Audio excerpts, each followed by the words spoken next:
రెడ్డిగా ఉపరాష్ట్రపతి ఎన్నికలపై ఇప్పటి వరకు ఏ కూటమి తమను సంప్రదించలేదని అన్నారు బీఆర్ఎస్ వర్కింగ్ ప్రెసిడెంట్ కేటీఆర్.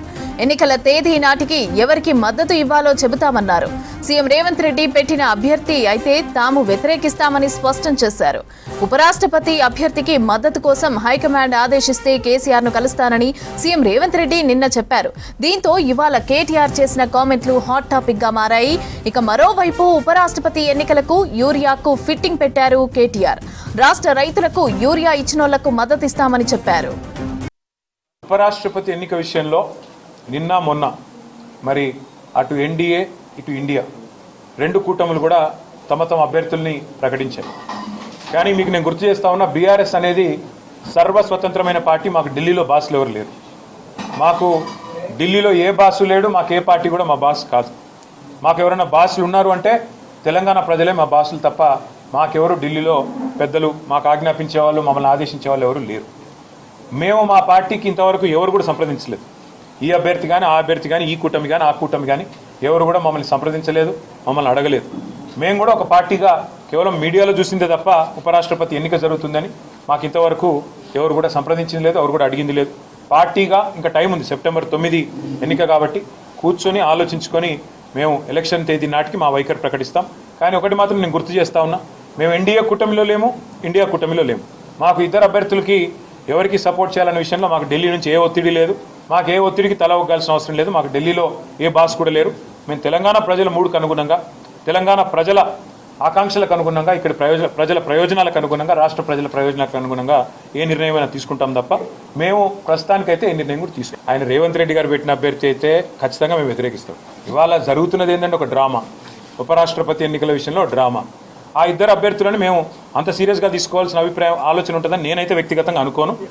మాకు 4 ఓట్లు ఉన్నాయి. పోయి ఎవరు ఇస్తా అని చెప్తే 2 లక్షల టన్నుల ఎరువు ఎవరు ఇస్తాము అని స్పష్టంగా ప్రకటిస్తే మోడీ గారన్నా ప్రకటించాలి, రాహుల్ గాంధీ గారన్నా ప్రకటించాలి. ఎవరు 2 లక్షల టన్నుల ఎరువులు మేము తీసుకొచ్చి సెప్టెంబర్ 9 లోపల పెడతాం అని స్పష్టంగా అష్యూరెన్స్ ఇస్తే ఆ అభ్యర్థికి ఓటేసే విషయంలో మేము ఆలోచిస్తాం, సానుకూలంగా పరిశీలిస్తాం. రెడ్డిగా ఇదే అంశానికి సంబంధించి పూర్తి అప్డేట్స్ మా ప్రతినిధి వెంకట్ అందిస్తారు. వెంకట్, చెప్పండి, యూరియాకు అదేవిధంగా ఉపరాష్ట్రపతి ఎన్నికలకు సంబంధించి అయితే ఆ కేటీఆర్ ఫిట్టింగ్ పెట్టడాన్ని ఏ విధంగా చూడాలి? అప్డేట్స్ ఏంటి? కొంత కొద్దిసేపు క్రితం భారత రాష్ట్ర సమితి కార్యనిర్వాహక అధ్యక్షుడు TRS working president KTR media కాన్ఫరెన్స్లో మాట్లాడుతూ ఉపరాష్ట్రపతి ఎన్నికల్లో మీ మద్దతు ఎవరికి ఉంటుంది అని విలేకరుల ప్రశ్నకి తను సూటిగా నేరుగా సమాధానం చెప్పకుండా ముక్కు ఎక్కడుంది అంటే ఈ రకమైన సమాధానం చెప్పే ప్రయత్నం చేసిండ్రు. ఉపరాష్ట్రపతి ఎన్నికల్లో తమ పార్టీ వైఖరి ఎవరైనా చెప్తారు అంటే ఫలానా అభ్యర్థికి మద్దతు ఇస్తారా, లేకుంటే ఎన్డీఏ కూటమి అభ్యర్థికి మద్దతు ఇస్తారా, లేకుంటే ఎన్డీ కూటమి అభ్యర్థికి మద్దతు ఇస్తారా, ఏదో నేరుగా చెప్పకుండా మేము మా పార్టీలో చర్చించుకొని 9వ తేదీ ఎన్నికల తేదీ నాటికి చెప్తామని చెబుతూనే ప్రస్తుతానికి తెలంగాణ రాష్ట్రంలో యూరియా సమస్య చాలా తీవ్రంగా ఉంది.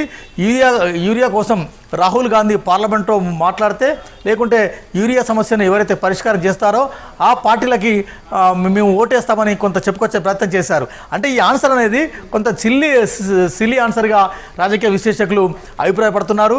మీరు ఉపరాష్ట్రపతి ఎన్నికల్లో భారత రాష్ట్ర సమితికి ఉన్న ఓట్లు 4 ఓట్లు. అంటే వాళ్ళు బీఆర్ఎస్ అధికారంలో ఉన్నప్పుడు ద్రౌపది ముర్ము ఎన్నికల్లో పోటీగా యశ్వంత్ సిన్హాని పెట్టినారు. అప్పుడు నేరుగా కాంగ్రెస్ ఇండియా కూటమి నుంచి యశ్వంత్ సిన్హా బరిలోకి దిగినప్పటికీ కూడా బీజేపీకి వ్యతిరేకంగా కొంత ఓటింగ్ చేసే ప్రయత్నం చేశారు.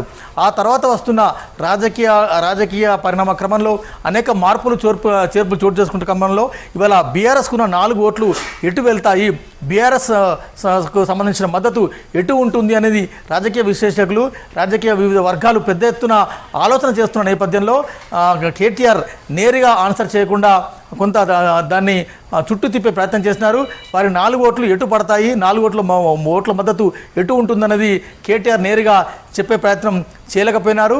ప్రస్తుతానికి అంటే తెలంగాణ గడ్డకు చెందిన ఇండి కూటమి అభ్యర్థి జస్టిస్ బి సుదర్శన్ రెడ్డి తెలంగాణ ప్రాంతానికి చెందినవారు కాబట్టి నిన్న రాష్ట్ర ముఖ్యమంత్రి రేవంత్ రెడ్డి కూడా ప్రెస్ కాన్ఫరెన్స్లో చాలా హుందాగా వ్యవహరించే ప్రయత్నం చేశారు. అంటే జస్టిస్ బి సుదర్శన్ రెడ్డి గెలుపు కోసం నేను అవసరమైతే కేసీఆర్ దగ్గరికి వెళ్తాను, పార్టీ రాహుల్ గాంధీ ఆదేశిస్తే లేక పార్టీ ఆదేశిస్తే కేసీఆర్ దగ్గరికి నేరుగా వెళ్ళి రిక్వెస్ట్ చేసే ప్రయత్నం చేస్తాను. నా ముఖం ఆయనకు చూడడం ఇష్టం ఉన్నా ఇష్టం లేకపోయినా ఒకవేళ రాహుల్ గాంధీ చెబితే వెళ్తాననే ప్రయత్నం చేస్తానని రేవంత్ రెడ్డి మాట్లాడుతూ చెప్పారు. కానీ సేమ్ టైంలో కేటీఆర్ మాట్లాడుతూ అసలు అంటే కొన్ని రాజకీయ వర్గాలకు ఒక చర్చ జరుగుతుంది. జస్టిస్ బి సుదర్శన్ రెడ్డి అంటే తెలంగాణ కాంగ్రెస్ ముఖ్యంగా రేవంత్ రెడ్డి సూచన మేరకి లేకుంటే రేవంత్ రెడ్డి రికమెండ్ చేశారని కొన్ని రాజకీయ విశ్లేషకులు కొన్ని వార్తాపత్రికలు పెద్ద ఎత్తున ప్రచారం చేస్తున్న నేపథ్యంలో అయితే రేవంత్ రెడ్డి కనుక జస్టిస్ బి సుదర్శన్ రెడ్డి పేరును ప్రతిపాదిస్తే అసలు మేము ఓటు అసలుకే వేయం, ఓటింగ్లో పాల్గొనము అనే ధోరణిలో కేటీఆర్ మాటల్లో కనిపించింది. అంటే కేటీఆర్ ఎక్కడ కూడా ఒక స్పష్టమైన వైఖరి, తన వైఖరి కానీ తన పార్టీ వైఖరి కానీ చాలా స్పష్టంగా లేదన్నట్టుగా అవగతం అవుతున్నది. అంటే రేవంత్ రెడ్డి ఈయన ఇక్కడ చూస్తారా, లేకుంటే ఇండియా కూటమిని చూస్తారా, లేకుంటే బీజేపీ వ్యతిరేక శక్తికి కూటమి చేస్తారా? ఎందుకంటే మొన్నటి పార్లమెంట్ ఎన్నికల్లో బీజేపీ బీఆర్ఎస్ కలిసి ఓట్లు పంచుకున్నాయి. అందుకే బీజేపీకి 8 ఎంపీ సీట్లు వచ్చినాయి. బీఆర్ఎస్ అవయవదానం చేసిందని కాంగ్రెస్ పదే పదే ఎన్నికల ముందు కానీ ఎన్నికల తర్వాత కానీ ఆరోపించింది. కానీ ఆ ఆరోపణలు తిప్పికొట్టేందుకు బీజేపీకి మాకు సంబంధం లేదని బీఆర్ఎస్ కేటీఆర్ ప్రతిసారి చెప్పే ప్రయత్నం చేస్తున్నారు. కానీ ఇవాళ బీఆర్ఎస్కు బీజేపీకి సంబంధం లేదు అని చెప్పడానికి ఇండి కూటమి అభ్యర్థికి సపోర్ట్ చేయాల్సిన అవసరం పొలిటికల్గా ఉందని కొంతమంది రాజకీయ విశ్లేషకులు అభిప్రాయపడుతున్న క్రమంలో కేటీఆర్ నేరుగా ఏమీ చెప్పకుండా బీజేపీ అంటే ఇండియా కూటమికి సపోర్ట్ చేస్తారా లేకుంటే ఇండియా కూటమికి సపోర్ట్ చేస్తారా అనేది ఒక స్పష్టమైన క్లారిటీతోని ఇవాళ చెప్పలేకపోయినారు. అయితే రాహుల్ గాంధీ అంటే మాట్లాడుతూ మనం ఎన్డీఏ కూటమి అభ్యర్థులు కానీ ఎన్డీఏ కూటమి అభ్యర్థి కానీ ఎవరు కూడా తమను సంప్రదించలేదు. ఒకవేళ సంప్రదిస్తే ఆలోచిస్తాము, ఆ తర్వాత నిర్ణయం తీసుకుంటామని చెప్పే ప్రయత్నం చేశారు. ఇదే ఆన్సర్ మీద కనుక KTR BRS working president KTR stick అని ఉంటే బాగుండేది. మేము మా పార్టీలో ఆలోచిస్తాము, అధ్యక్షుల వారితో చర్చించి నిర్ణయం తీసుకుంటామని చెప్పి ఉంటే బాగుండేది. కాకపోతే అలా చెబుతూనే మేము యూరియాకి ఎవరైతే సపోర్ట్ చేస్తారో, యూరియాని ఎవరైతే సప్లై చేస్తారో వారికి మాత్రమే మా ఓట్లు ఉంటుంది, మా మద్దతు ఉంటుందని చెప్తున్నారు. అంటే వాస్తవానికి కేంద్రంలో అధికారంలో ఉన్నది బీజేపీ, రాష్ట్రంలో యూరియా పంచాల్సింది కాంగ్రెస్ పార్టీ. అంటే ఒకవేళ బీజేపీ అంటే కేంద్రం నుంచి కోట పంపినా రాష్ట్రంలో సరఫరా చేసేది, రాష్ట్రంలో ఎరువులను ఇచ్చేది కాంగ్రెస్ పార్టీ అంటే ఇండియా కూటమి. అంటే వారి మద్దతు ఇండియా కూటమికి ఉంటుందా లేకుంటే ఎన్డీఏకి ఉంటుందా అనేది ఎటు తేల్చలేకపోయారు, ఇంకా తెలుసుకోలేకపోతున్నారు. సో మొత్తానికైతే చూద్దాం. 9వ తేదీ వరకు పోలింగ్ ఉంది కాబట్టి పోలింగ్ నాటికి ఒక నిర్ణయం తీసుకునే అవకాశం ఉందని కేటీఆర్ చెప్తున్నారు. అయితే తెలంగాణ ముఖ్యంగా జస్టిస్ బి సుదర్శన్ రెడ్డి తెలంగాణ ప్రాంతానికి చెందినవాడు కాబట్టి ముఖ్యంగా తెలంగాణ సెంటిమెంట్తోని టీఆర్ఎస్ ఆవిర్భవించిందని పదే చెప్పుకుంటున్న క్రమంలో పార్టీలకు అతీతంగా బీఆర్ఎస్ నిర్ణయం తీసుకుంటుందా లేకుంటే ఇంకో రకంగా నిర్ణయం తీసుకుంటుందా అన్నది వేచి చూద్దాం. ఇంకో విషయం కూడా మనం చూసుకోవచ్చు. అంటే ఇక్కడ రెడ్డి ఎందుకు వచ్చింది, బీసీలు గుర్తు రాలేదా ఎలక్షన్స్ వచ్చే వరకు అంటూ కూడా కేటీఆర్ కామెంట్ చేయడం జరిగింది. ఏ విధంగా చూడాలి? రైట్. ఆ సేమ్ టైంలో కేటీఆర్ మాట్లాడుతూ ఇది కూడా ప్రస్తావించారు. అంటే తెలంగాణలో కులగణన చేశారు, రాహుల్ గాంధీ కులగణనకి చాలా పెద్ద ఎత్తున ప్రయారిటీ ఇస్తున్నారు. రేవంత్ రెడ్డి కూడా కులగణన దేశంలో ఎక్కడ లేని విధంగా తెలంగాణ మాత్రమే కులగణన జరిగింది అని కేటీఆర్ చెప్తున్న క్రమంలో మరి ఒకవేళ రేవంత్ రెడ్డి కనుక చూపిస్తే పేరును ప్రతిపాదిస్తే జస్టిస్ బి సుదర్శన్ రెడ్డి పేరును మాత్రమే ఎందుకు ప్రతిపాదించాల్సి వచ్చింది?